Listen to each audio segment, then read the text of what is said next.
আসসালামু আলাইকুম প্রিয় দর্শক বন্ধুরা, আপনারা স্ক্রিনে লক্ষ্য করে দেখতে পাচ্ছেন 11টি বন্ধু দেশকে নিয়ে ভারতের মহড়া, সেনাবাহিনীর মহড়া চলছে ভারতে, অথচ তার মধ্যে তালিকায় নেই বাংলাদেশ। तो चलिए शुरू करते हैं। তারপর আতঙ্কি বাংলাদেশের আতঙ্কি নাগরিক, তোদের মুখ দেখে যা মনে হচ্ছে এই খবর পেয়ে তোরা তো খুব জ্বালায় জ্বলছিস, খুব গার ফেটেছে, তাই না? শোনা গো আমার খুব কষ্ট যে বলো। আতঙ্কির বাচ্চা, তোর প্রশ্ন হলো যে ওই মহড়ায় তোদের দেশ মানে বাংলাদেশ নেই কেন?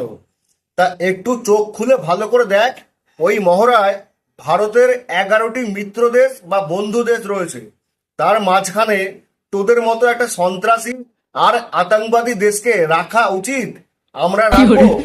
আর শুয়োরের বাচ্চারা, তোরা তো ঘন ঘন বলিস যে ভারত আমাদের শত্রু, ভারত আমাদের শত্রু। তা সেই শত্রু দেশে মহড়ার তালিকায় নিজেকে যুক্ত করতে লজ্জা লাগবে না? নির্লজ্জের বাচ্চাগুলো, এবার তো স্বীকার কর যে ভারত বাপ ছাড়া তোদের কোনো উদ্ধার নেই, সবেতেই ভারত বাবাকে লাগবে। এখানেও ভারত বাবার সঙ্গে যুক্ত হওয়ার চেষ্টা করছিস। চিকিৎসার ক্ষেত্রেও ভারত বাবার পা না ধরলে হবে না, সেই ভারতেই আসতে হবে। তা শুয়োরের বাচ্চারা, তোদের কোন বালটা আছে যেটা নিয়ে তোরা এত গরম চোদাস, এত অহংকার চোদাস? নিজের লিমিটে আর অকাদের মধ্যে থাক। তোরা সারা জীবন ভারতের পায়ের নিচেই থাকবি, তোদের এইটাই যোগ্যতা, বুঝলি শুয়োরের বাচ্চারা?